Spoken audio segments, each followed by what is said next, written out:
இதோ அந்த உரையை மீண்டும் ஒன்சுமோராக போட வேண்டும் என்று கேட்கிறார்கள். நம்முடைய கழக பொதுச் செயலாளர் மீண்டும் அதை ஒலிபரப்ப வேண்டும் என்று கேட்டுக் கொண்டிருக்கிறார். உங்களுடைய மேலான ஆணை கிடங்க, உங்களுடைய அன்பு கிடங்க. இதோ நம்முடைய புரட்சி தலைவர் எம்ஜிஆர் மீண்டும் பேசுகிறார். பேருந்து வந்த பெரியோர்களே, தாய்மார்கள், என் ரத்தத்தின் ரத்தமான உடன்பிறப்புகளே, உங்கள் அனைவருக்கும் வணக்கம். எல்லோரும் நல்லா இருக்கீங்களா? சாப்பிட்டீங்களா? ரொம்ப நல்லது. நான் எப்போதும் உங்களோடு தான் இருக்கின்றேன்.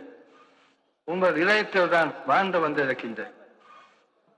என்னுடைய மனைவி ஜானகி அவர்கள் நமது மாபெரும் இயக்கமான அனைத்து இந்திய அண்ணா திராவிட முன்னேற்ற கழகத்திற்கு மிக பெரிய பங்களிப்பை அளித்துள்ளார்கள் என்பதை உங்கள் அனைவருக்கும் தெரிந்ததே. என் மனைவியின் 100ஆண்டு விழாவில் என் ரத்தத்தின் ரத்தமான உடன்பிறப்புகள் அனைவரும் ஒன்று சேர்ந்து அவர்களுக்காக விழா எடுத்தது, அதுவும் மாபெரும் விழா எடுத்தது எனக்கு மிகவும் பெருமையாக இருக்கின்றது.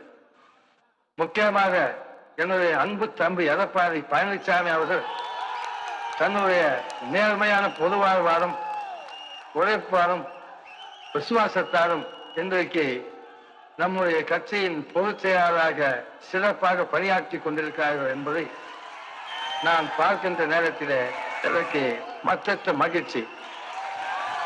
தைரியத்தோடும் வீரத்தோடும் பொன்மனச்செல்வி ஜெயலலிதா அவர்கள் சிறப்பாக செயல்பட்டார்கள். அதேபோல் தம்பி பழனிசாமி அவர்களே, நீங்களும் சிறப்பாக செயல்படுகின்றீர்கள். கட்சிக்கு விசுவாசமான தொண்டர் படை எப்போதும் உங்கள் குரலில் இருக்கும் என்பதை நான் உறுதியாக நம்புகின்றேன்.